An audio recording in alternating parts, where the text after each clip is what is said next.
Fahalemerabantsika tsirairay avindray tonga eto amin'ny fandraisana ny mofinaina amin'ity alakamisy faina amby volana oktobra ity. Misaotra an'Andriamanitra isika orameny tombontsoa indray ahafahantsika mandray ny teniny. Alohan'ny dirantsika ny mofinaina indray dia vavakisika.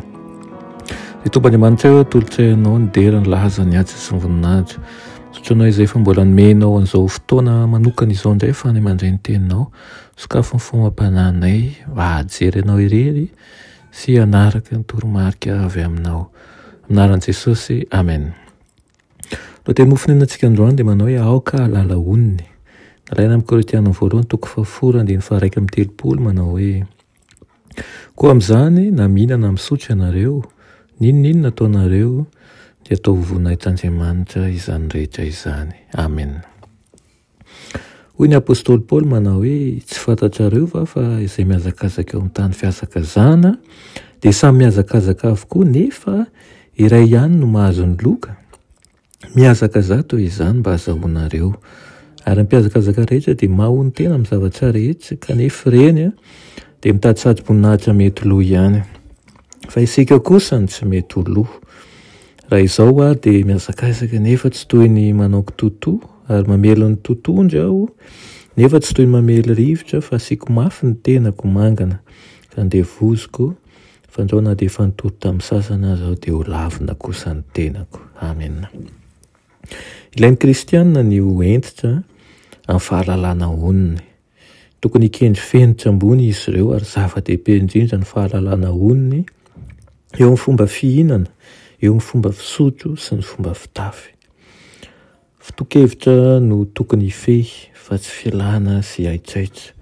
Ireo izay mihinana be loatra na koa mihinana sakafo izay mampiahiahy ny kalitaony dia mora morona ho amin'ny fananaram-po sy ny filana maro tsy misy antony sady mandratra izay mandetika ny olona ny eo amin'ny fanjonganana sy ny fahaverezana.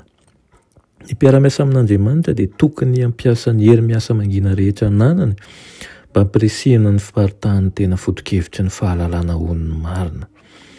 Midika zavatra maro ny fahatokiana amin'Andriamanitra. Manana fitakiana amin'ireo rehetra izay mandray anjara amin'ny fanompoana azy Andriamanitra.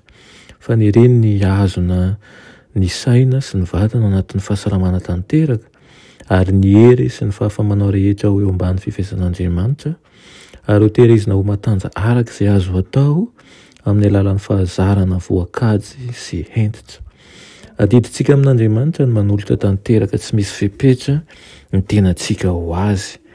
Ny tanjantsika sy ny fahafahamanao-tsika rehetra dia tokony ampitomboina sy hatsaraina tsy hankiato amin'izao fotoana fizahatoetra izao.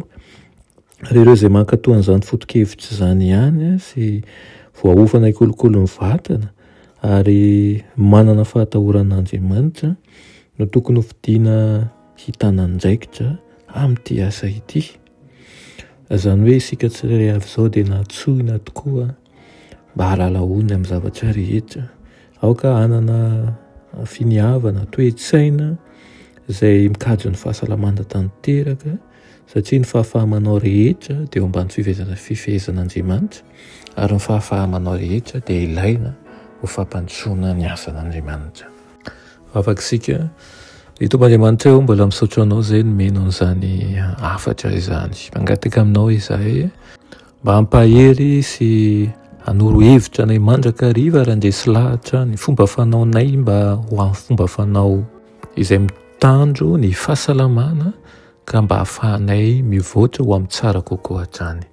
Mangataka aminao koa izay rehefa mba mangnisa tokantrano ianao, ankahery ny malemby, ankahery ihany koa ireo izay azo pahoriana ary ihany koa hanome ny fitiavanao sy ny fanantenanao amin'ny tsirairay avy aminay. Anaran'i Jesosy, amen.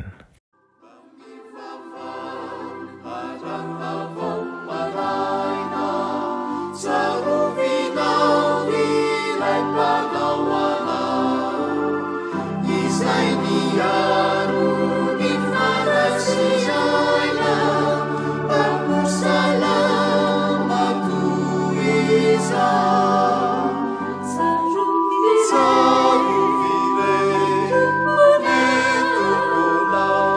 miaro